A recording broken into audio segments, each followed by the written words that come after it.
അപ്പൊ ഇങ്ങനെ പെട്ടെന്ന് വന്ന് ഒട്ടും സമയമില്ലാതെ വന്നു പോകുന്ന കുറേ പേരുണ്ട് ഞങ്ങളുടെ കയ്യിൽ നിന്ന് സാധനം മേടിക്കുന്നത്. അത് എൻ്റെ കയ്യിലുള്ള സാധനങ്ങൾ മാത്രമല്ല, അവർക്ക് കേരളത്തിൽ നിന്ന് എന്തൊക്കെ സാധനങ്ങൾ വേണോ അതെല്ലാം ഒരു ലിസ്റ്റ് എൻ്റെ കയ്യിൽ തരും. എന്നാൽ പറ്റുന്നത് എന്തൊക്കെയുണ്ടോ അത് ചെയ്തു കൊടുക്കാവുന്നത് ഞാൻ പറയും, ബാക്കിയുള്ളത് അവരടുത്ത് പറയും, പറ്റാത്ത കാര്യങ്ങൾ അത് അവർ അറേഞ്ച് ചെയ്തോളും. അങ്ങനെയാണ് ഇന്നത്തെ ഈ ഓർഡറും അതുപോലെയായിരുന്നു കേട്ടോ. അവർക്ക് അച്ഛന് എന്തൊക്കെ വേണോ, അപ്പോൾ നേരത്തെ അമ്മാവ എനിക്ക് ഓർഡർ തന്നായിരുന്നു.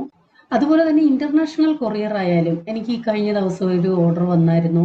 അത് എൻ്റെ കയ്യിലുള്ള സാധനങ്ങൾ കൂടാതെ ആമസോണിൽ നിന്നും കുറേ സാധനങ്ങൾ, സെറ്ററുകൾ, അതുപോലെ തന്നെ നോർത്ത് ഇന്ത്യയിൽ ജനിച്ച് വളർന്നതായതുകൊണ്ട് തന്നെ നോർത്ത് ഇന്ത്യൻ സ്നാക്സ്, അതൊക്കെ ഓൺലൈൻ മേടിച്ച് ഇവിടുന്ന് ഞാൻ അമേരിക്കയ്ക്ക് കൊറിയർ ചെയ്യുമായിരുന്നു. കാരണം എന്നെ കൊണ്ട് ചെയ്യാൻ പറ്റുന്ന സഹായങ്ങൾ അതൊക്കെയാണ്. കാരണം അനേകം പേരുടെ നാട്ടിൽ ഒന്ന് ഹെൽപ്പ് ചെയ്യാൻ ആളില്ലാത്തവർ, പെട്ടെന്ന് ലീവിന് വന്നിട്ട് പെട്ടെന്ന് പോകുന്നവരായിരിക്കും, അവർക്ക് പർച്ചേസ് ചെയ്യാൻ സമയം